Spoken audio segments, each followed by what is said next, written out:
митинга.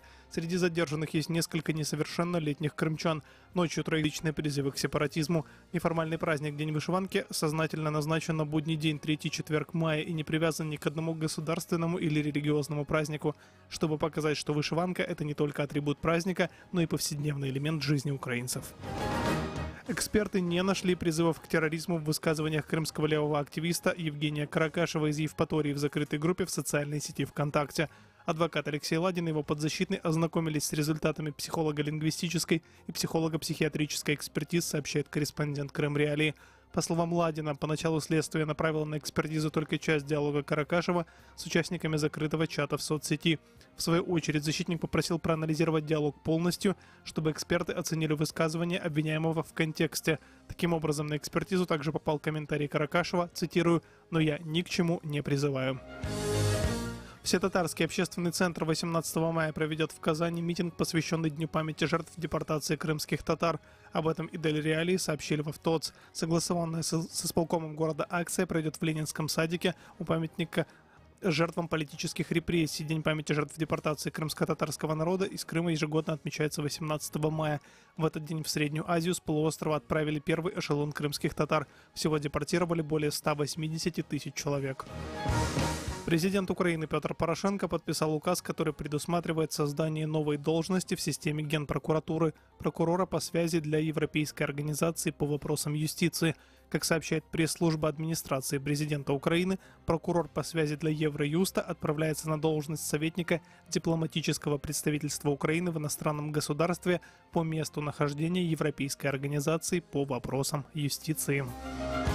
Сборная России по хоккею в четвертьфинале чемпионата мира проиграла сборной Канаде. Матч завершился со счетом 4-5. Победный гол канадцы забили в овертайме. Об этом сообщает русская служба «Радио Свобода». Победный гол сборной Канады забил хоккеист Кэл О'Райли. Российская сборная не смогла выйти в полуфинал турнира впервые с 2013 года. Помимо Канады в полуфинал чемпионата мира прошла сборная США, которая обыграла чехов со счетом 3-2. И о погоде в Крыму сейчас плюс 17 градусов, в районе Чонгары и Новоалексеевки плюс 18. Керченская паромная переправа и все 3 пункта пропуска на админгранице с аннексированным Крымом работают в штатном режиме. В студии был Андрей Гивко. Оставайтесь на радио Крым Реалии и слушайте утреннее ток-шоу с Сергеем Громенко.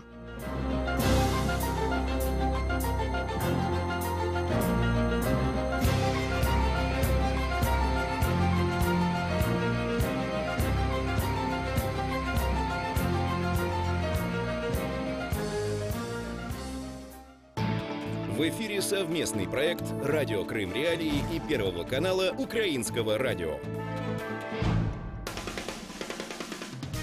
Слушайте «Радио Крым Реалии» на средних волнах. Частота 549 кГц в 7:30 утра и днем в 12:10. Теперь мы с вами 24 часа в сутки, 7 дней в неделю. Радио Крым Реалии 105,9 FM. Крымчане имеют право знать.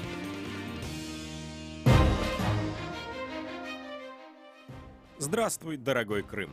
В эфире самое крымское в мире радио «Крым Реалии» и я, его ведущий Сергей Громенко. Слушайте нас на средних волнах АМ на частоте 549 кГц в 7:35 и 12:10 в Крыму и на материковой части Украины. Ну а на 105,9 FM круглосуточно. Крымчане могут бесплатно звонить в эфир по телефону 8 810 06 926, жители материковой Украины 044 490 31 18. Поехали! Тема дня. Уже третий год продолжается досудебное расследование депортации крымских татар как уголовного преступления. Кто и как ведет это следствие?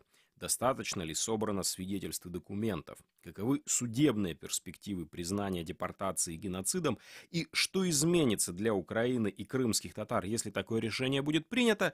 Обо всем этом мы будем говорить в ближайшие 25 минут после небольшого сюжета от моих коллег. Крым в центре внимания. Хто допоможе кримським татарам? Для того, щоб відновити історичну справедливість і не лише перед кримськими татарами, а перед нами, українцями, ми ініціювали цей закон. Думаю, що це велике досягнення. Восстановление справедливости. Так, о необходимости признания депортации крымских татар в 1944 году геноцидом высказывался председатель Комитета Верховной Рады по вопросам культуры и духовности Николай Княжицкий. В 2015 году он стал инициатором соответствующего проекта постановления парламента. На пресс-конференции Княжицкий заявлял, российские власти Крыма продолжают вести в отношении крымских татар преступную політику. Також в цьому законі, очевидно, ми згадуємо про етноцид, який проводить сучасна Росія на окупованих українських землях по відношенню до кримського татарського народу. 12 ноября 2015-го Верховная Рада приняла закон о признании депортации крымских татар геноцидом. І я ставлю на голосування проект постанови про визнання геноциду кримсько-татарського народу номер 2493 за основу і в цілому.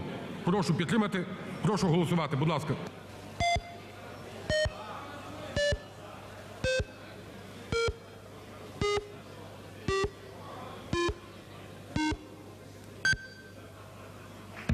«245 за».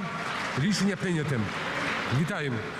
Из 245 проголосовавших за проект постановления был только один представитель оппозиционного блока – Юрий Мирошниченко. Тогда в комментарии журналистам Черноморской телерадиокомпании глава фракции «Оппозиционный блок» Юрий Бойко рассказал, почему не поддержал этот закон. Ми підтримуємо кримсько-татарський народ, але ми не підтримуємо піарські акції, які проходять на цьому тлі з боку деяких народних депутатів. А вот депутат от фракции «Оппозиционный блок» Михаил Попеев со своим мнением насчет того, считать ли депортацию крымско-татарского народа геноцидом, так и не определился. Он заявил журналистам, вначале нужно разобраться с точки зрения международного сообщества. Ну, дивіться, перш за все, є хоча б одна країна в світі, яка визнала це геноцидом.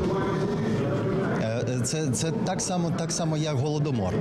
От ми визнаємо Голодомор, так, і є у нас закон. Але при цьому, коли звернулися до інших країн світу, щоб Голодомор визнали геноцидом, ви знаєте цю історію, відмовили в цьому. Так само і тут. Нам треба юридично грамотно підійти. Тобто ми визнаємо, що було гноблення кримського татарського народу.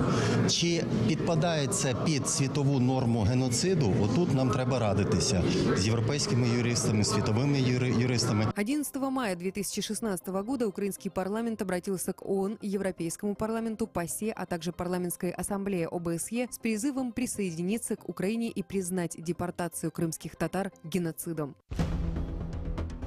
Крым в центре внимания.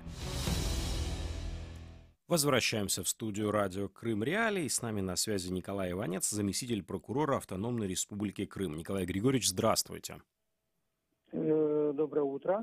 В общем-то, у меня к вам будет два вопроса, которые можно объединить в один ответ. На какой стадии сейчас находится расследование дела о депортации крымских татар как геноцида и когда можно ожидать передачи его в суд? Или пока конкретного ответа нет? Я могу сказать о том, что мы в прошлом году завершили проведение демографической экспертизы. Вот, и в 2017 году была назначена историко-правовая экспертиза по поводу геноцида крымских татар. Нами направлены в 3 государства, это Россию, Узбекистан и Казахстан, международное поручение. Следствием установлено, что примерно 65% крымских татар было направлено в Узбекистан, 6 областей. По сегодня мы не получили ответы с этих республик, и они, международные поручения, остались невыполнены. Мы понимаем, если следствием фактически установлено, вот я послушал перед этим заставки, которые были, что действительно геноцид имел место, что фактически все население крымско-татарского народа, ну не только там еще и греки, и немцы, и болгары, они были депортированы с Крымского полуострова, тогда и большое очень количество людей, они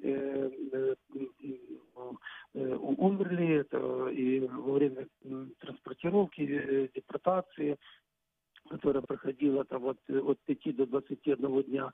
А также вот в этих государствах, которых я выше назвал, то практически люди были поселены в такие не приспособленные к проживанию, к естественному проживанию людей условия. И вот за период первых 4 лет очень большой процент, больше 50% крымско-татарского народа и других народностей были, эти условия проживания не привели к смерти. Сегодня мы ждем заключения историко-правовой экспертизы, и мы ждем международно-правовые ответы на международно-правовые эти поручения. Принимаются меры к тому, чтобы эти государства нам ответили, но, к сожалению, пока мы их получить не можем. Что ж, большое вам спасибо за ваш комментарий. Напомню нашим слушателям, что с нами на связи был Николай Иванец, заместитель прокурора Автономной Республики Крым. А с нами на связи Гаяна Юксель, член Меджлиса крымско-татарского народа. Гаяна, здравствуйте. Здравствуйте. Итак, прокуратура Автономной Республики Крым направила запросы в Узбекистан, в Россию с просьбой помочь в расследовании. Ответа ожидаемо не получено.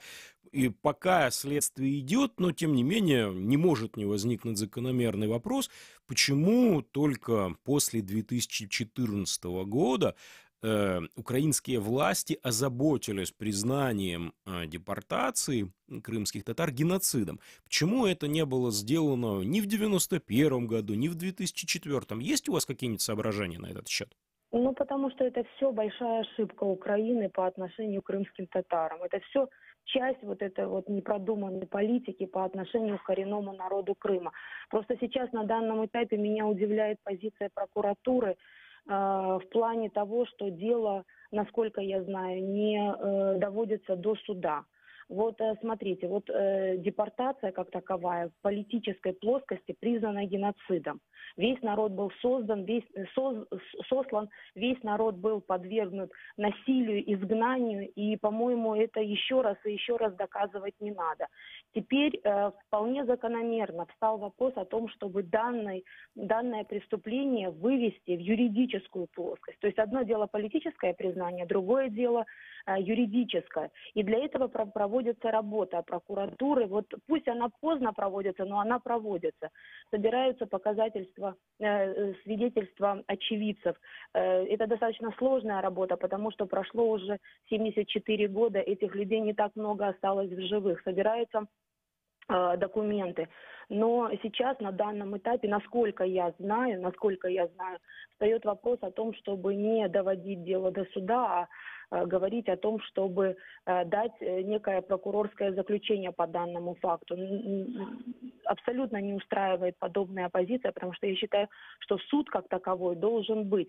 Да, этих доказательств мало, да, не все дожили до этих дней, но тот факт, что был сослан весь народ, и тот факт, что сейчас уже имеющиеся доказательства свидетелей на руках, этого, на мой взгляд, достаточно. Поэтому я считаю, что дело должно быть доведено до суда, и должна быть судебная оценка геноцида крымско-татарского народа. Чтобы в будущем, понимаете, политическое решение, в будущем кто-то скажет, я признаю, я не признаю. А когда есть юридическое заключение, когда есть решение суда, это уже более весомое доказательство и более неоспоримый постулат. У нас есть звонок от слушателя. Пожалуйста, говорите, вы в эфире. Доброго ранку. Знаєте, раз цар признал російський, що геноцид проти кримсько-татарського народу, раз вони преемники Радянського Союзу, пускай виплатять контрибуцію тим живим, які осталися, повністю, сполна, за моральний ущерб, за изгнание, и тем даже предкам, которые там остались, пускай выплачивают контрибуцию, как те все остальные, как Германия выплатила, и все остальное. А як вони хотели? Спасибо вам за ваш вопрос. Гаяна, вот если судебное решение о признании депортации геноцидом будет признано, будете ли вы требовать у Российской Федерации, как правопреемницы Советского Союза, компенсацию за понесенный ущерб? Ну, мы требовали и говорили о необходимости компенсации и до всех печальных событий в Крыму. Совершенно верно, ответственность за преступления по отношению к крымско-татарскому народу лежит на России как правопреемнице СССР, страны, которая осуществила данный преступный акт. Вот. И мы об этом говорили всегда. Здесь очень важно признание также и Украиной вот этого позорного действия, и не только в политическом плане, но и в юридическом. Мне говорят, что у нас есть еще один звонок. Пожалуйста, вы в эфире. Здравствуйте. Добрый день. Алло. Говорите, пожалуйста. Значит, во-первых, коллеги, я хочу в который раз вам заметить. Самое крымское радио в мире, это не в Киеве, не в Херсоне, не в Вашингтоне, а в Симферополе, Севастополе. Это первое. Что касается крымских татар. Значит, 23 года Украина не знала, не признавала, не замечала татар и их проблему. И когда Путин решил на третий день, на второй, судьбу этого народа, и немцев, и болгар, и так далее, вот, и армян, вы задним числом, значит, кинулись проявлять отеческую заботу. Вы безнадежно, господа, опоздали. Спасибо вам за ваше мнение. Гаяна, действительно ли украинская власть опоздала с решением проблем крымско-татарского народа, или можно еще что-нибудь исправить? Украинская власть никуда не опоздала. Вот эта риторика, которую мы сейчас прослушали, это типичная риторика российских оккупантов. Я вам хочу сказать, что такого количества нарушений в отношении коренного народа Крыма, как мы сейчас видим на территории оккупированного полуострова, при Украине мы не видели. Вот то огромное количество уголовных дел, фактов преследования, давления, запугивания, уничтожения, выдавливания с исконной территории, этого не было. И государство-оккупант, формально объявив народ репрессированный, народ реабилитированным, фактически делает все для того, чтобы его уничтожать на своей территории. Поэтому вот то, что они нам сейчас говорят, пусть они не думают, что мы не разбираемся в ситуации. То, что они сделали язык государственным, это еще не значит, что на территории Крыма язык функционирует полноценно. Он просто на бумажке у вас государственный, а фактически его нигде нету. Поэтому никуда Украина не опоздала. Работа должна проводиться. И сейчас ее нужно доводить до логического конца. Да, были ошибки, да, были недочеты, но, извините меня, вот так, как сейчас в Крыму, крымские татары не жили никогда, как при государстве-оккупанте. Что ж, спасибо вам большое за ваше мнение. Напомню нашим слушателям, что с нами на связи была Гаяна Юксели, член Меджлиса крымско-татарского народа. Это радио «Крым Реалии». Звоните нам по бесплатному номеру телефона 8 810 06 926, если вы на полуострове, и 044 490 31 18, если вы на материке, а мы продолжим буквально через несколько секунд. В эфире радио «Крым Реалии». Звоните нам по телефону 8 800 10 06 926. Для жителей полуострова звонки бесплатные. Комментируйте темы в прямом эфире. Оставляйте свои сообщения на наш автоответчик. Мы выслушаем вас. 105,9 FM. Крымчане имеют право знать. Возвращаемся в студию радио «Крым Реалии». Я напомню нашим слушателям, что сегодня, 18 мая, 74-я годовщина со дня депортации крымско-татарского народа с Крымского полуострова, который в 2014 году был официально признан в качестве Дня борьбы крымских татар за свои права, а с 2016 года отмечается в качестве Дня памяти жертв депортации, жертв геноцида крымско-татарского народа. С нами на связи Николай Княжицкий, народный депутат Украины. Николай, здравствуйте. Добрый день.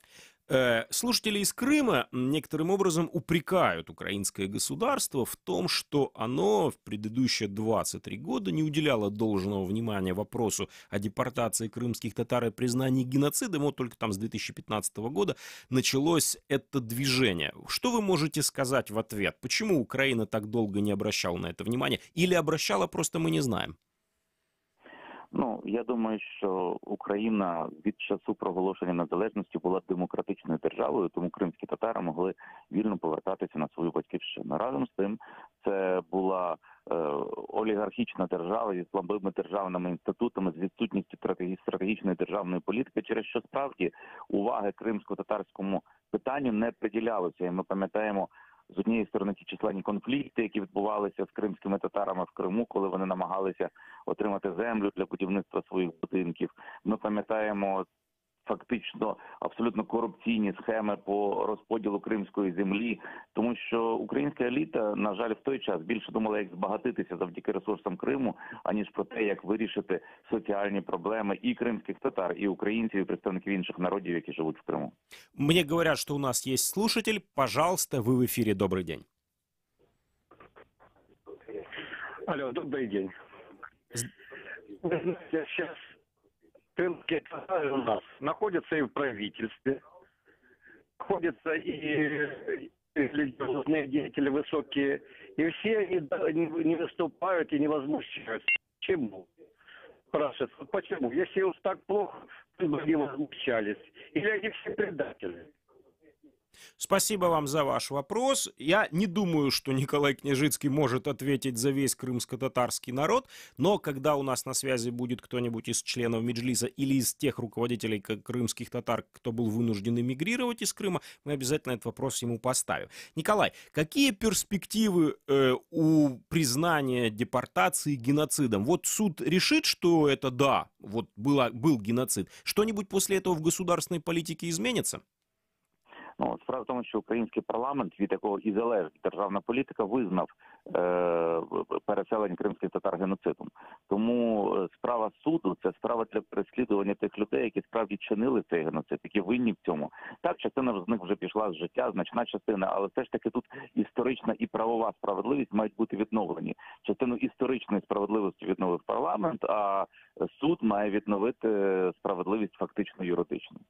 Что ж, большое вам спасибо за ваше мнение. Напомню нашим слушателям, что с нами на связи был Николай Княжицкий, народный депутат Украины и председатель комитета по делам духовности.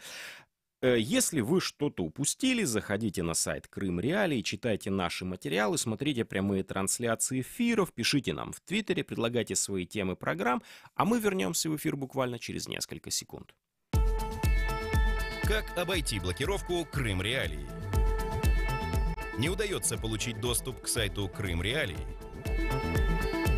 Скачайте и установите программу «Псифон» через поисковик на компьютер или смартфон. Когда соединение установится, заходите на нужные сайты через обычный браузер. Крым Реалии. Крымчане имеют право знать.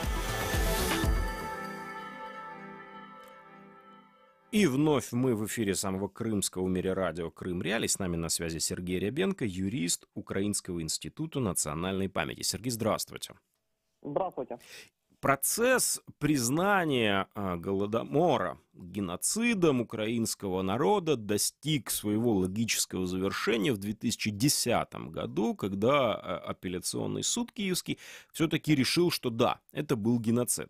Сейчас мы находимся на предпоследнем этапе следствия досудебного по вопросу о депортации крымских татар. И вот, конечно, нельзя не поинтересоваться параллелями между этими двумя именно судебными процессами. Вот после того, как в 2010 году Голодомор был официально признан геноцидом, что-нибудь изменилось в украинской правовой базе? Стало ли легче заниматься вопросами мемориализации Голодомора? Стало ли легче требовать признания его геноцидом от иностранных государств? Или все осталось тут на бумаге? Вот постановление суда есть, но ничего не улучшилось. Ну, на самом деле, тут следует говорить о целом комплексе вещей, которые повлияли и на мемориализацию, и на то, что Украина сейчас более активно требует от других стран мирового сообщества признания Голодомора геноцидом. Речь идет в первую очередь о законе о признании Голодомора геноцидом 2006 года. Речь идет, как вы правильно сказали, о постановлении апелляционного суда 2010 года, который установил определенные юридические факты и, более того, четко назвал верхушку Советского Союза непосредственно ответственную за организацию этого преступления. И третье, о чем следует говорить, это о том, что начиная с 2004 года, а в некоторых случаях даже и раньше, на государственном уровне все-таки проводилась определенная разъяснительная работа, связанная с тем, что гражданам Украины показывались определенные факты, связанные с Голодомором. И в связи с этим этот комплекс, в общем-то, весь этот комплекс действий и привел к тому, что сейчас в украинском обществе есть определенный консенсус уже относительно того, что Голодомор является геноцидом, и большая часть населения Украины с этим согласна. И так как был произведен вот этот внутренний комплекс последовательных действий, теперь уже Украина, признав на своем уровне Голодомор геноцидом, имеет такое же право требовать этого от других стран мирового сообщества.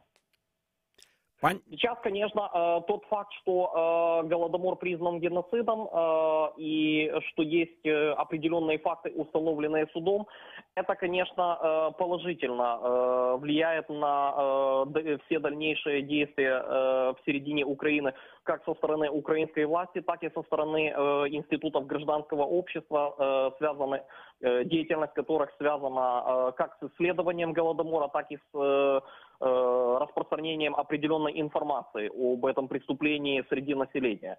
Поэтому есть уже определенные факты, которые не просто там кем-то сказаны, а установлены судом, и от которых уже так просто не отмахнуться. Поэтому это, конечно, положительно влияет на возможность дальнейшей и мемориализации, и распространения определенной информации о Голодоморе. И, по вашему мнению, буквально там на одну минуту ответ, можно ли ожидать в самое ближайшее время такого же судебного решения и по геноциду крымских татар? Или судебная система изменилась, и теперь это будет не так просто? Ну, мне сложно сказать, возможно ли такое решение именно в ближайшее время, поскольку я не являюсь ни стороной, ни участником данного процесса. Но, насколько мне известно, этот процесс как раз и идет приблизительно по тому же сценарию, по которому шел процесс и расследование, связанное с Голодомором. Но определенные те моменты, которые имели место в процессе по Голодомору и которые сейчас также имеют место в процессе по признанию геноцида, депортации крымских татар, они могут быть уже рассмотрены судом под несколько другим углом. Поясню, в чем идет речь. Процесс по Голодомору в основном касался установления юридического факта вины определенных политических деятелей Советского Союза, высшего руководства в организации преступления Голодомора. Сейчас, насколько я знаю, и органы прокуратуры, которые расследуют преступления, связанные с депортацией крымских татар, они берут несколько более широкий аспект. И мы этот аспект обязательно рассмотрим в следующий раз. Большое спасибо Сергею Рябенко, юристу Украинского института национальной памяти. Это радио Крым Реалии. Ни в коем случае не переключайтесь. Вернемся в эфир. 18 травня. День пам'яті жертв геноциду кримсько-татарського народу та День боротьби за права кримсько-татарського народу.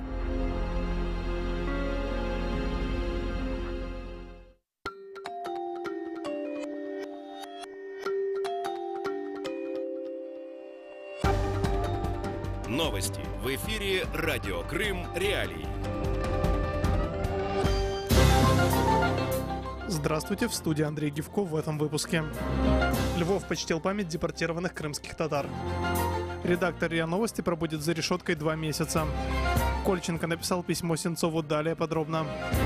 В четверг, 17 мая, во Львове десятки жителей города, среди них большинство крымских татар, зажгли свечи в память жертв депортации крымско-татарского народа из Крыма. Об этом сообщает корреспондент «Радио Свобода». Участники акции «Зажги огонек в своем сердце» из лампадок составили контуры Крымского полуострова с цифрой 74. Именно столько лет назад состоялась принудительная депортация крымских татар из Крыма. Изобразили также украинский трезубец и крымско-татарский герб тамга. Херсонский городской суд арестовал на 2 месяца без права внесения залога руководителя информационного агентства РИА Новости Украины Кирилла Вышинского, подозреваемого в госизмене, в том числе за оправдание аннексии России Крыма. Керуючись статтями 176, 205, 309 КПК України, слідчий суддя ухвалив клопотання задовольнити, застосувати до підозрюваного Вишинського Кирила Валерійовича 19 лютого 1967 року народження запобіжний захід в вигляді тримання під вартою. Встановити строк дії ухвали про обрання запобіжного заходу до 13 липня 2018 року включно. Защита намерена подавать апелляцию задержанного 15 мая в Киеве Вышинскому, который имеет гражданство Украины и России, инкриминирует государственную измену и проведение подрывной информационной деятельности против Украины. Ему грозит до 15 лет лишения свободы в случае признания виновным.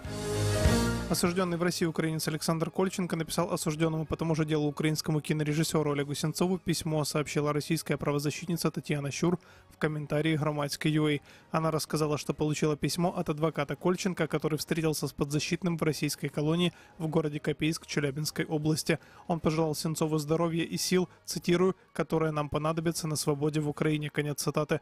Кроме того, Кольченко заявил, что как только отбудет наказание в ШИЗО, готовится вернуться туда снова, поскольку, цитирую, приближается День России. И о погоде в Крыму сейчас плюс 19 градусов, в районе Чонгара и Новоалексеевки также 19 выше 0. В студии был Андрей Гивко. Оставайтесь на радио Крым. Реалии.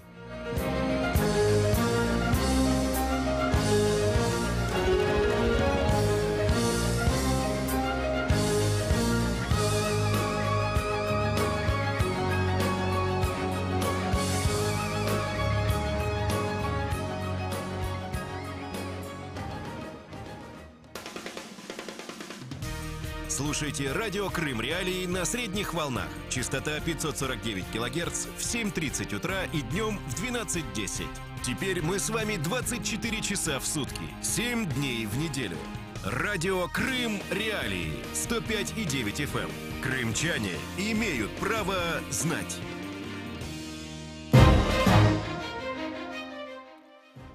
Возвращаемся в эфир самого крымского в мире радио «Крым Реалии». У микрофона все еще Сергей Громенко. Слушайте нас на 105,9 FM круглосуточно. Крымчане могут бесплатно звонить в эфир по телефону 8 810 06 926, жители материковой Украины 044 490 31 18. Поехали!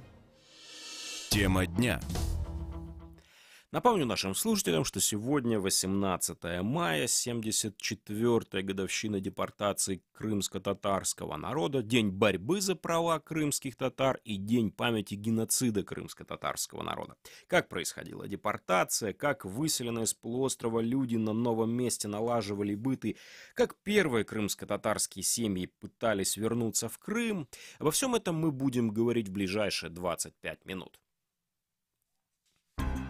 В эфире радио Крым Реалии. Звоните нам по телефону 8 800 10 06 926. Для жителей полуострова звонки бесплатные.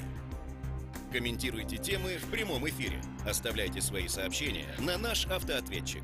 Мы выслушаем вас. 105,9 FM. Крымчане имеют право знать. Начнем, наверное, со слушателя, который дозвонился до нашего эфира. Пожалуйста, говорите. Добрый день. Сергей Громенко. Вы правильно слушаете. Я вот такой хочу реплику сказать. Россия постоянно трубит, что она восстановила историческую справедливость, аннексировав Крым. Вот. И у меня отец 87 лет такой маленький эксперимент сделал. Он попытался было восстановить ту же самую историческую справедливость в контексте российской политики, чтобы ему вернули ему имущество, дом, в котором он родился. Вот, говоря, что я являюсь действительно наследником данной недвижимости. Но, к сожалению, ему отказали в этом. Насколько это действительно справедливо? Спасибо. Спасибо и вам за вопрос. С нами на связи Синавер Кадыров, крымско-татарский активист, правозащитник и советский политзаключенный. Вот ему этот вопрос мы и переадресуем. Почему Россия на словах, указом президента, признав крымских татар реабилитированным народом, не позаботилась о том, чтобы восстановить их имущественные права. И если нельзя вернуть дома в натуре и земли, то хотя бы выплатить компенсацию. Где здесь историческая справедливость, Синавер? Добрый день. Ну, говорить об исторической справедливости, когда дело касается России и к тому же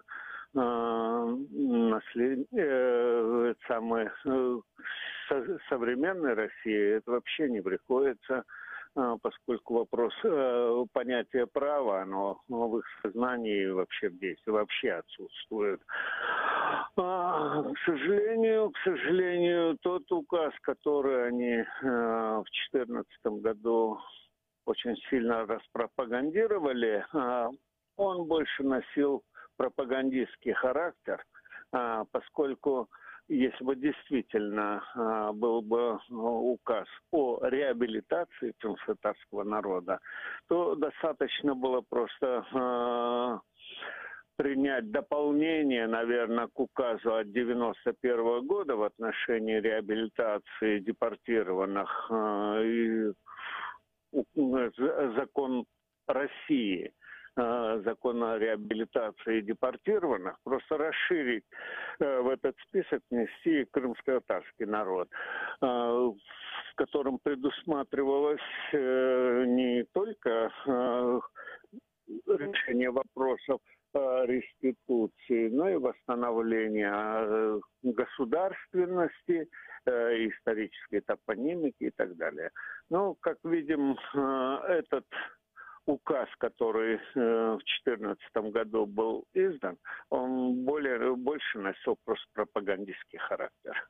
Если мы не будем говорить о юридической стороне, а поговорим о том, как сегодня в Крыму во всех тех обстоятельствах, которые вокруг полуострова сложились, отмечают 74-ю годовщину депортации, потому что уже вот 8 утра, и мы должны понимать, что что-то должно состояться, чего-то, может, не должно состояться. Будет ли, по вашему мнению, нынешняя российская власть полуострова препятствовать траурным мероприятиям, будет способствовать, отнесется нейтрально? Будут ли, мы уже знаем о первых задержаниях, которые состоялись накануне, почему российская власть, несмотря на свои заявления, так настороженно и подозрительно относится к любым акциям 18 мая?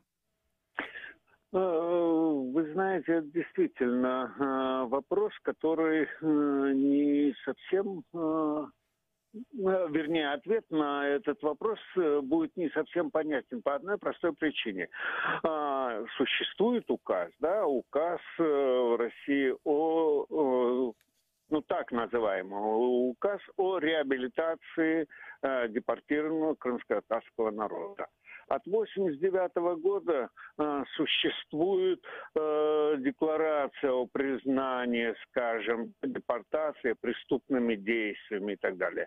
Соответственно, и логика сама говорит о том, что, ну, если не может, должны были бы быть какие-то мероприятия государственного значения. Но, увы, они не только не проводят, не отмечают траурную дату, но и препятствуют ведь гражданскому населению почтить память невинно убиенных. Вот этот вот вопрос для меня, собственно говоря, непонятен. С чем связано вот такое их поведение? И вообще, помнится, уже сразу начиная с 2014 года начали поговаривать, что пора бы забыть, да, об этой дате. То есть, какова логика? Можно ведь все позабывать. Можно забыть и 9 мая, уже сегодня практически, наверное, не осталось тех, которые воевали. Алло. Да, я вас внимательно слушаю. Просто шум, я просто решил, что отключили. Поэтому очень сложно объяснить, но... Этому есть только я нахожу этому объяснение в одном. Именно стараются стереть эту историческую память, а вместе с ней просто исчезает народ. нет народа, нет проблем, и проблема исторического воссоединения, так называемого воссоединения Крыма, оно, собственно говоря, будет иметь понимание, поскольку это будет касаться так называемых крымчан, которым был заполнен полуостров после депортации коренного народа. Теперь вопрос вот больше лично к вам. В тех условиях, которые вы нам сейчас описали, в условиях такого вот противодействия фактического, несмотря на заявление крымской власти, будете ли вы лично сегодня, 18 мая, отмечать какими-нибудь действиями, ну, может быть, вы там и не выйдете на центральную площадь, но если, а может быть и выйдете, вот как лично для вас будет проходить сегодняшний день? В отношении меня и той части крымских татар, которые проживают на материковой Украине, этот вопрос проще. Нет необходимости выходить на площади и проводить какие-то индивидуальные акции, поскольку эти мероприятия предусмотрены государственными учреждениями и будут проходить, они согласно совместно с Меджлисом разработанными мероприятиями. Например, в Киеве сегодня в 16:00 начнется реквием, вечер реквием, посвященный этой дате. Позже будет уже, так уже традиционно сложилось, будет проведен митинг. И в каждом из городов, где присутствует пусть даже незначительное число крымских татар, в каждом из городов Украины будут проведены подобные мероприятия. А скажите, пожалуйста, Синавер, как вы оцениваете степень вовлеченности современного украинского государства в проблемы крымских татар и вот, в частности, вопросы, связанные с памятной датой 18 мая?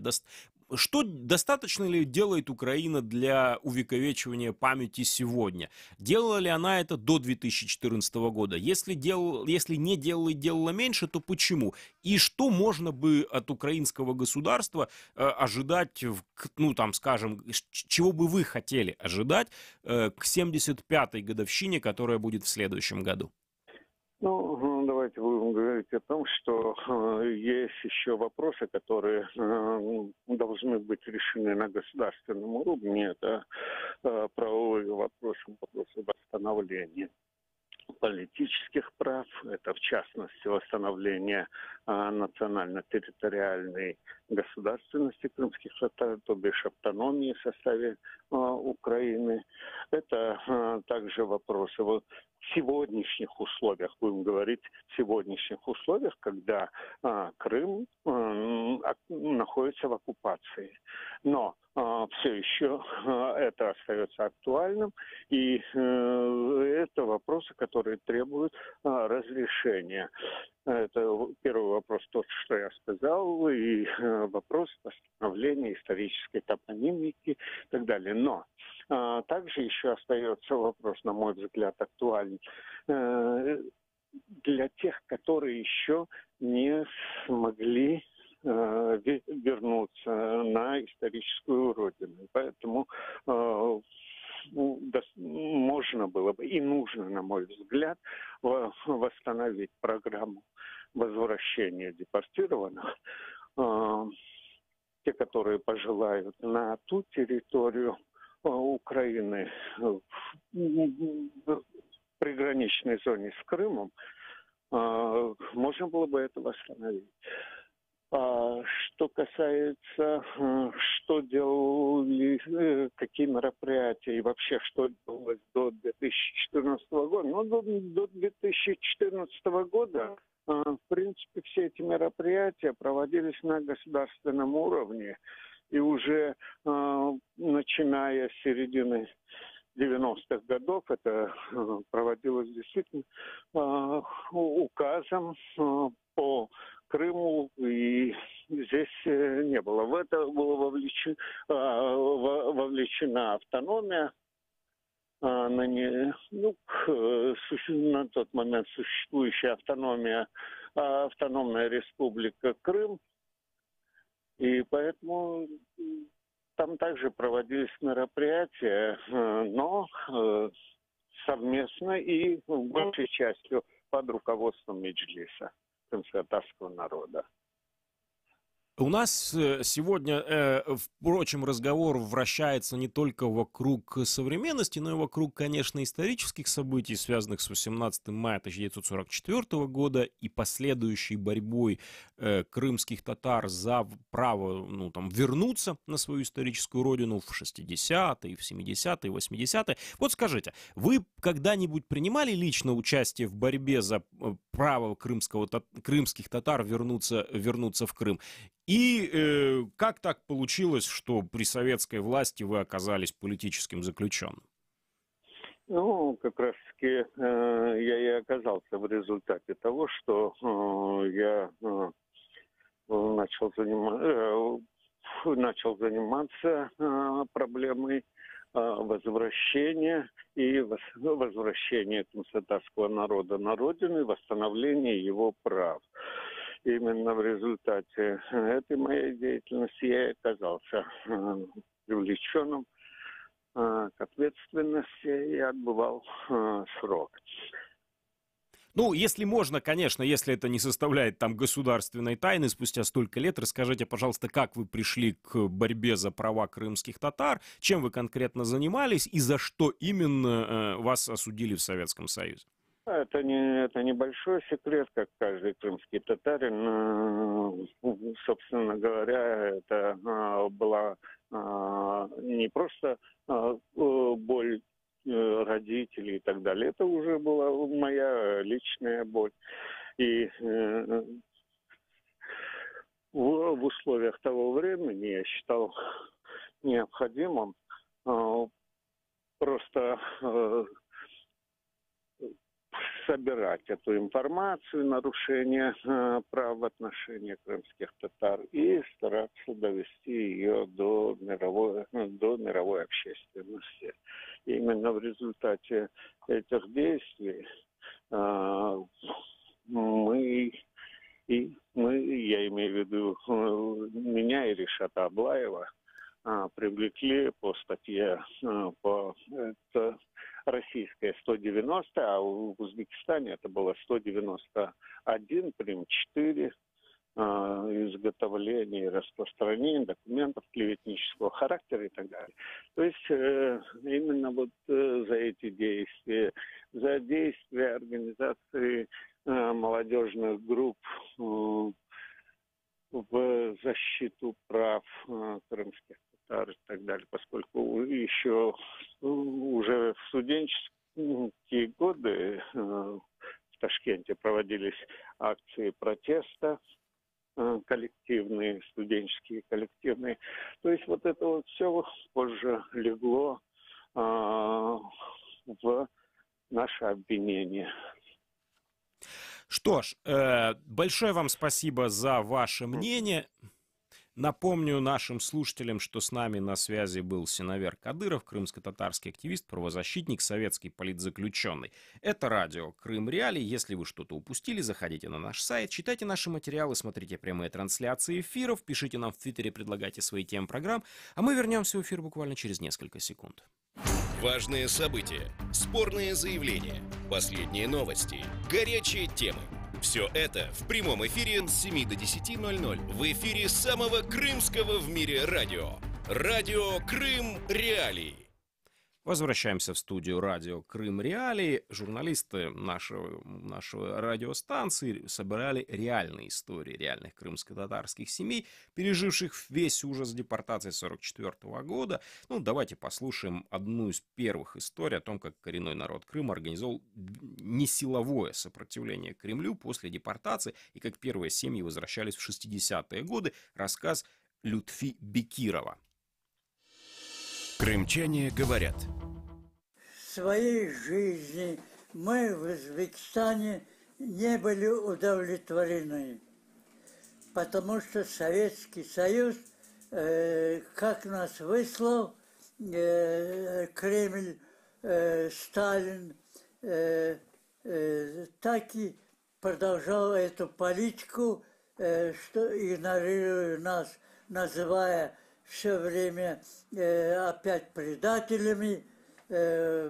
И вот если мы все равно там честно работали, трудились, несмотря на то, что нас называют предателями, мы все равно хорошо работали, свою жизнь хорошо восстановили.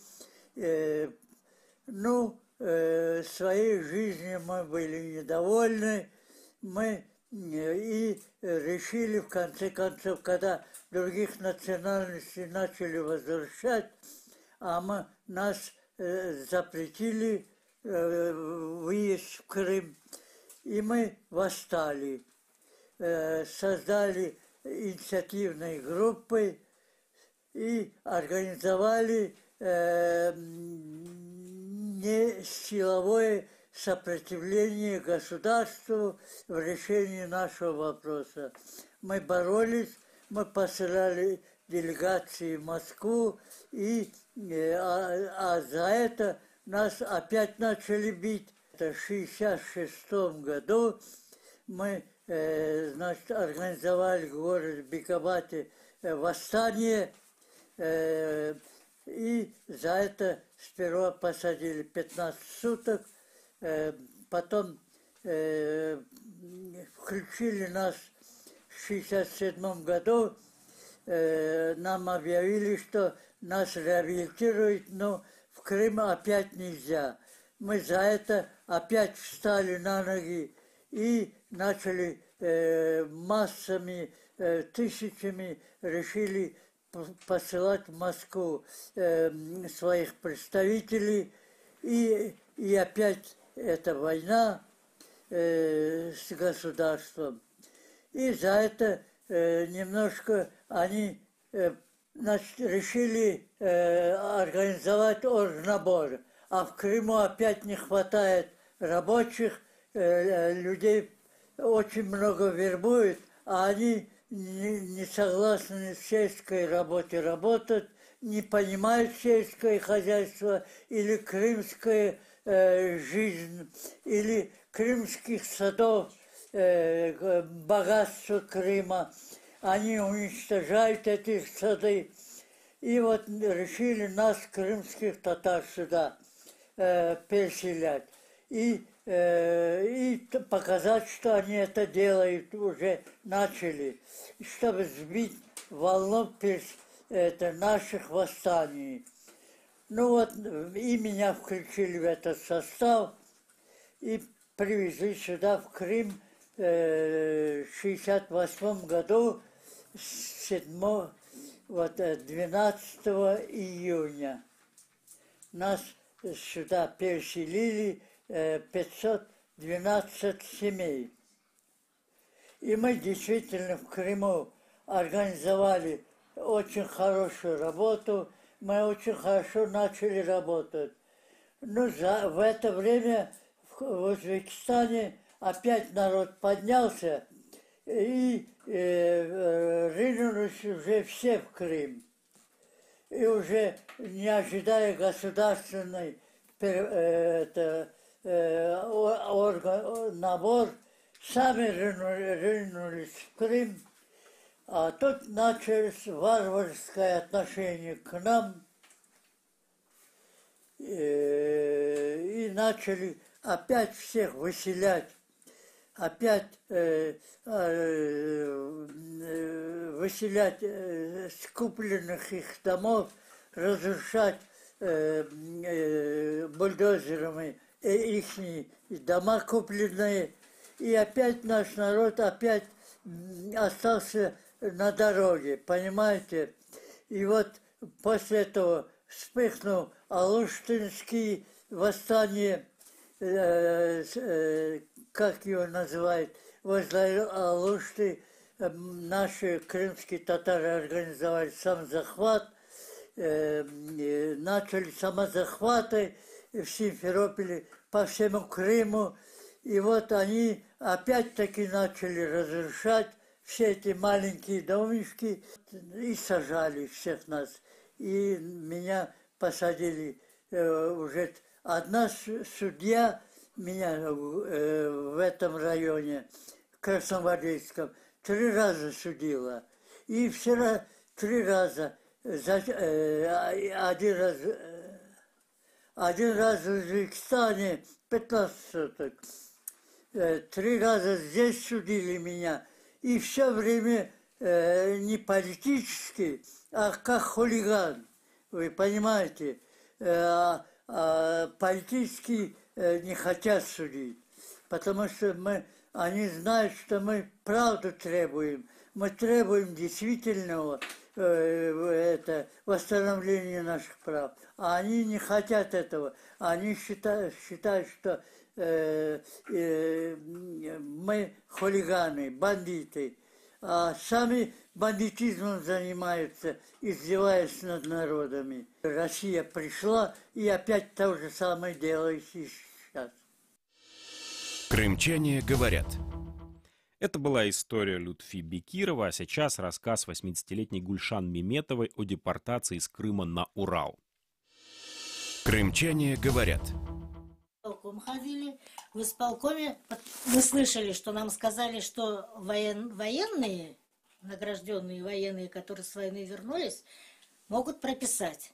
Мы пошли туда, нам сказали, могут прописать, чтобы он сам лично был, и только жену и его, а детей нет. А мы вернулись домой, отец как раз болел сильно. 2 контуженный человек на войне, моряком был, в Севастополе служил. 2 контузии, и в Сочи, в санатории лечили его. Он уже вообще контуженный, 2 человек, сколько у него сил есть сердце. Он болеет и говорит, как же я, говорит, с мамой только поеду, говорит, а что с нами будет? Ну, мать тоже больная, он больной. Ну, подумали, и мы пока еще только вот поженились, первый ребеночек у нас, мы тоже, ничего нету за душой, еле-еле концы с концами сводим. Потом, уже в 88 году, когда уже вот это вот массовое начали, переселение наши, тогда уже мы тоже дернулись, все, как говорится. Но до этого столько было всего всякого. Это один ужас. На Урале мы попали в Краснокамск, Молдовской области. Холод, болото, вообще страх Божий, снег выше головы. Но через определенное время устроили их на работу, там бомбкомбинат очень большой был. Устроили на работу, начали пайки давать, хлеб. Черный, вот как твои, это вот мои это воспоминания. Черный хлеб, и как черные воспоминания 80-летней Гульшан Меметовой, пережившей депортацию на Урал. С вами был Сергей Громенко, это радио Крым Реалии. Ни в коем случае не переключайтесь, мы скоро вернемся в эфир.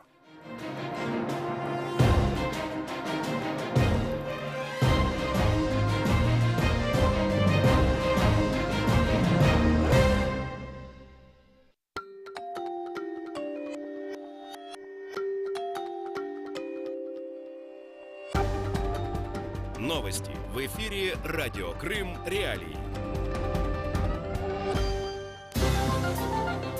Здравствуйте, в студии Андрей Гивков в этом выпуске.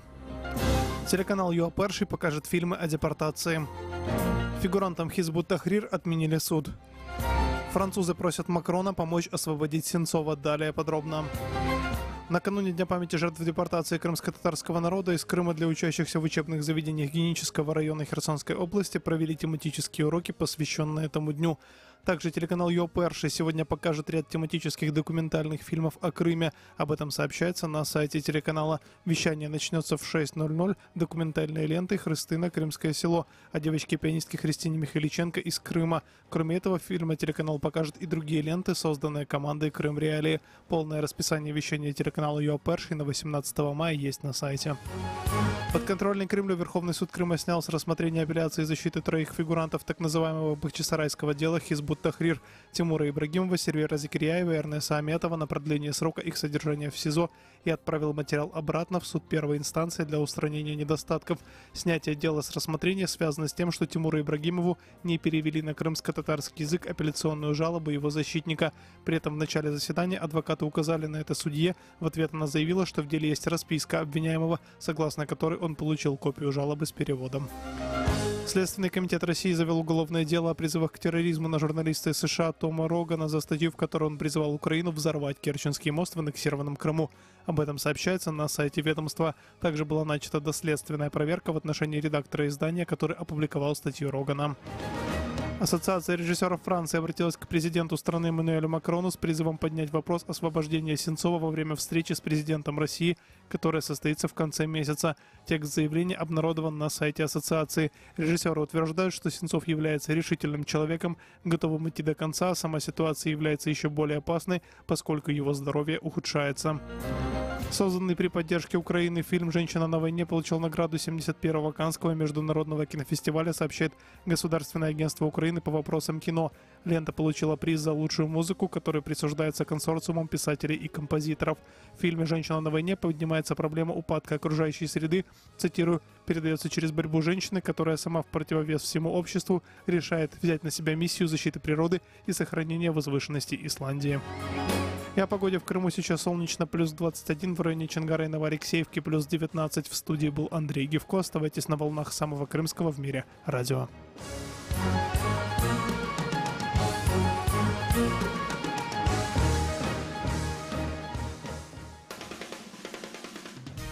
Слушайте радио Крым Реалии на средних волнах. Частота 549 кГц в 7:30 утра и днем в 12:10.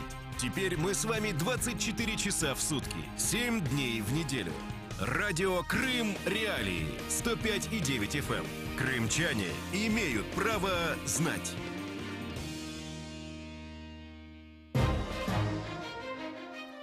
Продолжаем эфир самого крымского в мире радио Крым Реалии. У микрофона, несмотря ни на что, остается Сергей Громенко. Слушайте нас на 105,9 FM круглосуточно. Крымчане могут бесплатно звонить в эфир по телефону 8 810 06 926, жители материковой Украины 044 490 31 18. Поехали! Тема дня. И вновь возвращаемся к теме депортации крымско-татарского народа. Как отразилась депортация через призму одной семьи? С какими трудностями выселенные оказались и столкнулись в местах спецпоселения? И более того, с какими трудностями они столкнулись по возвращении в родной дом? Во всем этом мы поговорим с Эсмой Аджиевой, советником министра культуры Украины и руководителем общественной организации «Алем». Эсма, здравствуйте. Добрый день. Ну вот, начнем, конечно, с самого, может быть, непростого, с одной стороны, а с другой стороны, самого, может быть, важного вопроса. Вот лично вы, когда, как, при каких обстоятельствах узнали, что ваша семья объявлена Советским Союзом вражеской, объявлена преступной, что вы родились там, где вы родились не потому, что так сложилось, а потому, что так решил отец народов Иосиф Сталин? Говорили ли с вами ваши родные, и если да, то как именно они подавали эту историю? Наверное, это флюиды, потому что сегодня, вот пока я ехала на эфир, я думала об этом, потому что родители с нами, об этих грустных событиях практически, когда мы были маленькими, не говорили, бабушки и дедушки. Просто спустя годы я сейчас понимаю, что много вещей, вообще у крымских татар принято такое очень деликатное общение, и очень много вещей нужно было научиться читать между строк. К сожалению, мы научились это делать вот в таком уже возрасте, получив еще очередной опыт. И, ну, один из кейсов интересных, я уже заканчиваю школу, нам провели городской телефон, и папа, говоря по телефону с кафедральными работниками, ну, мы... Это приблизительно какое время, чтобы наши слушатели интересовались? Это 70-е, это 80-е? Это 80-е годы, да, и мы жили в Ташкенте. Папа у меня очень известный врач в Крыму, врач-инфекционист, гепатолог, работал гепатологом, и говоря с кафедралами на русском языке, ну, мы в совершенстве владели узбекским языком, потому что мне суждено было родиться в Ташкенте и вырасти в среде, и, ну, я уже считала на тот момент себя достаточно такой уже образованной и знающей русский язык, и папа, говоря по телефону, всегда говорил: так, доброе. Слушая его, я говорила: папа, ну, вы знаете, что в русском языке слово «доброе», ну, что это вообще за слово? Вы безграмотны просто. Я делала замечание кафедральному работнику, да? И он говорил: доброе, Хазам, доброе. И, ну, я только сейчас понимаю, откуда это слово, да, взялось в его речи. На самом деле, говоря о предыстории, на самом деле все страдания начались намного раньше. И об этом тоже много моментов я узнала вчера вот в разговоре по телефону с папой, да, 30-е годы. В 30-м году семья и по папиной, и по маминой линии были раскулачены. Ну, называлось это переселением, и прабабушка и прадедушка мои были переселены, да, в Архангельск. На тот момент у них было 2 взрослых детей, которые были, ну, жили отдельно своими семьями, и поэтому папа со своей семьей в это переселение не попал, да, и он поехал в Архангельск. По дороге дедушка умирает, и бабушка одна попадает в Архангельск. И он приезжает в Архангельск, чтобы ходатайствовать для того, чтобы бабушку как-то вызволить, да, из этих ужасных условий. И по возвращении в Крым оказывается, что информация о том, что он был в Архангельске, уже доходит до НКВДшников, и они говорят: ну, мы тебя поближе к маме и отправим, и папину семью. Это дедушка, бабушка и 2 детей. Это 2 дочери. Папа еще был не рожден в тот момент, да. 3 года и 8 месяцев вот эту семью в составе 4 человек переселяют тоже в Архангельск. Вот с этого началось еще додепортационный период. И бабушка с дедушкой, они вынуждены были жить. Это был общественный заброшенный туалет, в котором просто, ну, газеты, какие-то заброшенная ветошь, я не знаю, то, что они могли найти, выстелить. Вот им пришлось жить определенное время в Архангельске. В самом городе или где-нибудь в окрестностях? Ну, этих подробностей уже я не знаю. Скорее всего, это где-то в окрестностях, потому что были ужасные условия. И бабушка говорила о том, что из еды была только голова рыбы, да, рыбьи головы, засоленные в бочках. И больше не было ничего. И ты должен был из этого что-то готовить. И абсолютно, ну, климатические условия неподходящие и непривычные для нашей семьи. Ну, об инфекционном контроле и речи не могло быть, да, и дети страдали, умирали. Я же говорю, дедушка мой уехал, ну, не доехав до Архангельска, прадедушка мой, ну, к сожалению, умер. Вот. И когда моя семья, ну, бабушка, дедушка и 2 детей были переселены, у каждого своя судьба. И они нашли выходы, просто образно дав за некую мзду, просто сбежать оттуда. Но в Крым они уже вернуться не могли, потому что их участь была бы ясна, и остановились они в Мелитополе. И мой папа уже был рожден в этой семье в Мелитополе. Так что он у нас вот такой мелитопольский украинец. И это был уже конец апреля, начало мая, когда начинается освобождение Крыма от немецких захватчиков. Мой дедушка принимает решение все-таки ехать и посмотреть, что происходит после всех этих процессов в Крым. Буквально возвращаются, и через 2 недели дедушку забирают на Волгострой. Волгострой – это один из ГЭСов крупнейших, который обеспечивал Москву в свое время, да, во время там, Второй мировой, обеспечивал электричеством. Ну, в основном все работы там проводились за счет заключенных ГУЛАГа, да, и огромное количество мужчин было перевезено, вот, вывезено вот на этот Волгострой. Вот тут я уточню, то есть он съездил в Крым, вернулся в Мелитополь, и его из Мелитополя забрали? Нет. Он приехал в Крым и там попал под раздачу? Да. Какой кошмар. Они приняли решение, понимая, что Крым уже освобождается от немецкой оккупации, они приняли решение возвращаться в Крым, вот пользуясь этим вот случаем и этим моментом. Они все это время, после 30-го года, то есть 31-го, я понимаю, что это радиоэфир, я хочу вам показать вот две фотографии, посмотрите, это дедушка мой, и эти две фотографии, разницы, как вы думаете, в какой промежуток времени, вот в вашем понимании? Ну, так-то, я думаю, может быть, лет 10. 8 месяцев. Это вот он на Урале уже, да? Да, поэтому, дорогие слушатели, что я вам могу сказать? Поэтому и проживая, вот, ну, они понимали, все равно была информация. Я понимаю, что не было социальных сетей, интернета, но была информация о том, что Крым освобождается, и они уже просто в этот момент заехали в Крым. Буквально через неделю забирают дедушку на Волгострой, бабушка и уже 3 детей, они попадают вот именно в тот момент в депортацию, да, их забирают в Среднюю Азию.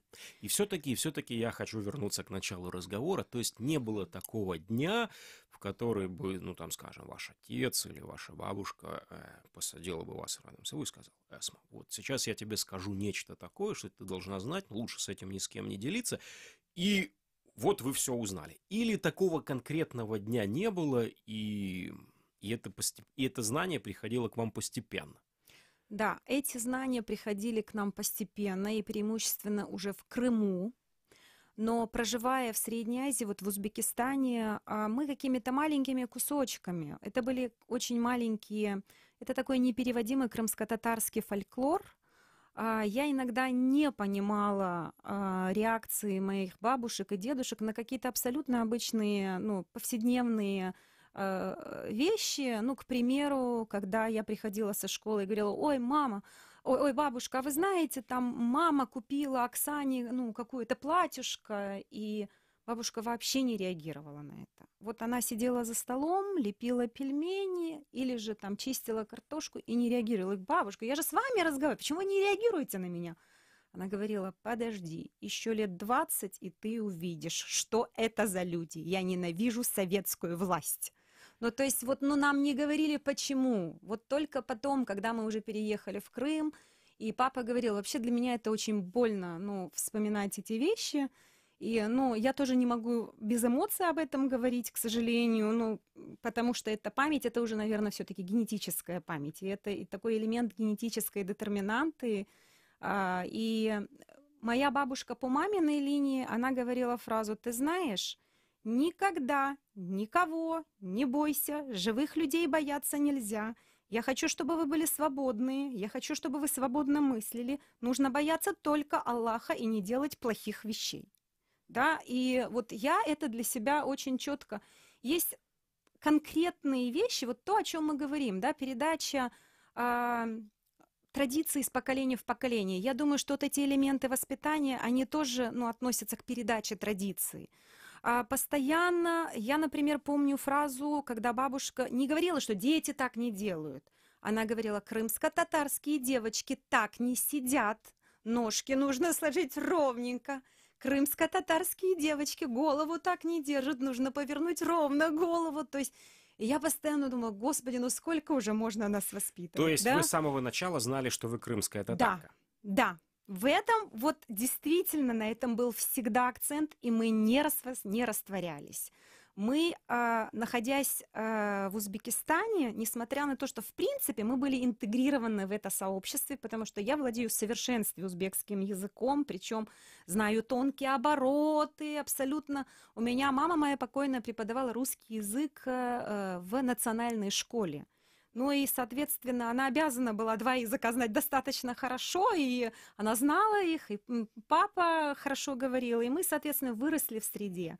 И при этом каждый элемент традиций, да, каких-то приемов там в семье, даже элементарно сидя за столом, всегда проводился через призму: крымско-татарские девочки делают так, крымско-татарские женщины думают так. Хорошо, а Да. крымско-татарские девочки говорили на крымско-татарском языке там? Учили ли вас родители? Да, это забавная история, очередной кейс. Я пошла в 1 класс и не знала ни одного слова на русском языке, а говорила только по-узбекски и крымско-татарски. И мама меня привела в школу, и я не понимала, что говорит учительница, и просто повторяла, когда она говорила: дети открыли тетрадь, взяли ручку в руки, я запоминала эти фразы, приходила домой и спрашивала: она тетрадь дегена недро? И мама мне переводила. И вот таким образом, но я за полгода абсолютно в быстром режиме, в быстром темпе выучила русский язык и закончила школу с золотой медалью. Так что это мне никак не было никакого препятствия в этом. Это радио Крым Реалии. Если вы что-то упустили, заходите на наш сайт, читайте наши материалы, смотрите прямые трансляции эфиров, пишите нам в Твиттере, предлагайте свои темы программ, а мы вернемся в эфир буквально через несколько секунд. Как обойти блокировку Крым Реалии? Не удается получить доступ к сайту Крым Реалии? Скачайте и установите программу «Псифон» через поисковик на компьютер или смартфон. Когда соединение установится, заходите на нужные сайты через обычный браузер. Крым Реалии. Крымчане имеют право знать. И вновь в эфире радио Крым Реалии, самое крымское в мире радио. У микрофона Сергей Громенко, и мы с Эсмой Аджиевой вспоминаем историю депортации крымских татар через призму ее собственной семьи. Когда ваши родители начали рассказывать вам о том, и бабушки, и дедушки, что им удалось пережить? После того, как вы вернулись в Крым, как были построены эти разговоры? Это было что-то вроде вечера семейного предания или каждый там, ну я не знаю, через какие-то определенные промежутки времени сначала рассказывали одну историю, потом другую? Ну, я думаю, что если вот так вот, выкладывать весь этот объем информации, да, и специально для этого образно сделать какой-то вечер, когда, поделиться, я думаю, это тоже достаточно серьезная психотравма была бы вот для ребенка, потому что мы на самом деле очень сенситив, мы чувствительные ко всем этим сложностям, которые пережил наш народ, и поэтому к каждому практически жизненной какой-то ситуации прилагался определенный кейс, да. И, например, моя бабушка по материнской линии, мамина мама, покойная Эмине Бита, она говорила: ты знаешь, я хочу, чтобы ты запомнила нас вот такими вот, какие мы сейчас есть, при уме, и я хочу, чтобы ты запомнила, я эту вот фразу помню слово в слово, я хочу, чтобы ты запомнила нас живущими в Алуште. У нас был огромный дом, а прадедушка наш, он занимался бизнесом, у него были огромные сады, виноградники и яблони, и груши. И был, насколько я понимаю, свой судоходный транспорт, и он транспортировал за пределы Крыма вот этот товар. И она говорила: ты знаешь, вот я хочу, чтобы ты запомнила много кейсов о том, как было хорошо. Как было плохо, ты об этом все равно придет время, и ты узнаешь. Но я очень хочу, чтобы ты запоминала, в принципе, то, с чем я сейчас живу, да, и на что направлены мои действия. Дискурс жертвы не работает, да, на самом деле нужно об этом помнить, но нужно делать все возможное, чтобы это не повторялось, да, и она всегда говорила: запомните нас активными, принимающими решения, слова менеджер в то время не было, да, но она всегда говорила: если у тебя есть планы, пожалуйста, четко структурируй, пиши 1, 2, 3 и ставь, приоритетов не было, что важнее на самый высокий порядок, и даже в это время она через призму традиции семьи, которая проживала до депортации в Алуште, рассказывала больше позитивных историй и говорила о том, что все эти плохие вещи рано или поздно вы узнаете, но только вам нужно вырасти, потому что это больно, это очень больно слышать и понимать, что так поступали с твоими очень близкими людьми. Вот так это было построено. Когда мы уже приехали в Крым,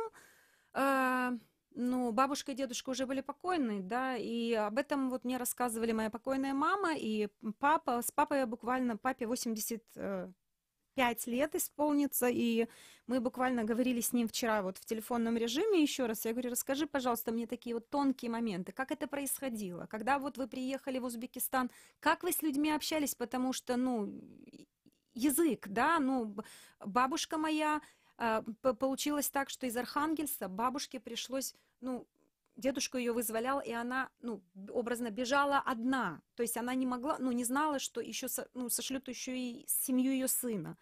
Она по дороге потерялась, потому что кроме крымского татарского языка не владела другими языками. Где-то там бродяжничала, попрошайничала, в общем, потерялась абсолютно, каким-то образом добралась до Москвы, какие-то люди ее переправили, и вот так она вернулась каким-то образом в Крым, оттуда в Мелитополь, потому что уже сын за это, то есть это был очень долгий промежуток. Когда они приехали в Узбекистан, папа говорил о том, что, ну, папе уже было сколько, лет 12 к этому моменту, он помнит достаточно хорошо, к нам вечером подходили и трогали голову. И вечером, когда садилось солнце, и спрашивали, а у вас рога вырастают, потому что нам сказали, что приедут людоеды, которые съедают маленьких детей. Это была вот такая страшная пропаганда, и у них ночью там, особенно на полнолуние, вырастает хвост, уши, и они там рога, и вот они нас, говорит, трогали. И самым большим удивлением для узбеков было то, что когда они обнаружили, что мы одной веры. Вот. И вот этот был переломный момент. Они говорят, так вы тоже, ну, молитесь Аллаху, и вы знаете дуа, и вот это был такой момент, когда они абсолютно, ну, по-другому стали воспринимать переселенных крымских татар туда, вот в Среднюю Азию. Так как все-таки, на каком языке общались? Ну, вот, через русское посредничество? Нет. Дело в том, что узбекский и крымско-татарский, они, в принципе, некоторые слова похожи, и поэтому папа сказал, что первое время немножко было сложно, но они все равно понимали, то есть это был такой, ну, язык жестов, возможно, и слова все-таки, ну, очень много таких похожих слов, и это облегчило коммуникации на самом старте, вот действительно. И общались они на вот таком каком-то узбекско-крымско-татарском таком, ну, смешанном. Вот чем занимались в первые, ну, скажем, там, 5-10 лет после депортации, оказавшись уже в Узбекистане? Понятно, что нельзя же было возвращаться к садоводчеству или к чему-нибудь другому. Чем зарабатывали себе на жизнь? Угу. Ну вот по папиной линии для меня тоже вчера это было абсолютно, ну, когда я уже хронологически, ну, пытаюсь сложить всю эту информацию, ну, в голове, весь этот, ну, огромный объем информации, но я папе вчера задавала вопрос, а как получилось так, что бабушку выселили, дедушка был на Волгострое, что потом? После того, как они отработали на Волгострое, их также загрузили и просто вывезли в Среднюю Азию в поезде.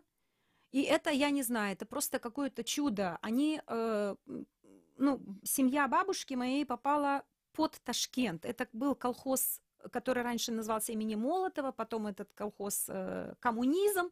Вот, их выселили просто вообще сначала в какой-то степи, но там были вырыты землянки, они были очень влажные, и, говорит, и просто заложены такой сырой соломой, потому что это май месяц. И вот их пока расположили, вот тот эшелон, который приехал, расположили там, а потом приезжали люди и на бричках просто разбирали эти семьи по разным локациям абсолютно, вот с этого чистого поля, вот из этих землянок. И дедушка едет в этом поезде, не понимает, где он, и просто на одной из станций выглядывает и по-татарски говорит «Боньердербо», ну, уже понимает, что там какой-то похожий язык. Поворачивается мужчина и говорит, Амет, сенсеном шо? Представляете? То есть вот так вот два крымских татарина встретились, и они, причем у него, у крымских татар было принято, ну, называть людей еще, ну, были лагабы, да, ну, клички не совсем это правильно, по-крымско-татарски. Ну, прозвище какие-то. Да, прозвище. Я просто вчера это для себя записала, вот того мужчину, который, ну, узнал дедушку, звали, ну, его прозвище было Хоян Хулах, ну, уши как у зайца, да, Хоян Хулах Сейт Мемет.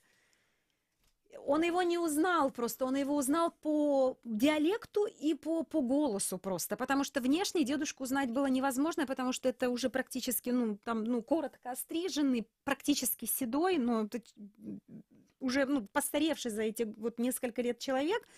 И он говорит, выходи. Ну, и вот этот вот человек просто придал ему каких-то внутренних сил и дал толчок. И он буквально, когда поезд двигался, он спрыгнул просто на перрон и таким образом остался там. И он говорит, подожди, у нас тут община, нас же сюда выселили. И вот таким образом буквально за несколько дней приехал какой-то парень-узбек, который был, ну, образно проводником и знал, кого куда развезли. И он привез в семью моего дедушку. И папа говорит, у меня воспоминания, у меня было очень много книг, я постоянно читал, и вот одну из книг я подарила этому парню, там, по-моему, его Абдрахман звали, и вот он говорит, я подарила эту книжку Абдрахману, и Абдрахман счастливый, который никогда там в жизни не держал таких книг, вот уехал с этой книгой, вот, но зато привез нам взамен просто родного папу, то есть, ну, вот такая вот история. Ну и последний вопрос, потому что у нас остается буквально 3 минуты. Как ваша семья приняла решение возвращаться? Потому что так все или вы готовились к этому очень долго? Удивительно. Это тоже удивительная история, потому что на самом деле мы были очень, ну, интегрированы в жизнь. Ну, у нас такая академическая семья, мама преподаватель, мама преподавала в школе, в институте педагогическом, папа преподавал на кафедре, работал врачом-инфекционистом, и то есть, ну, у нас такая семья уже достаточно, я же говорю,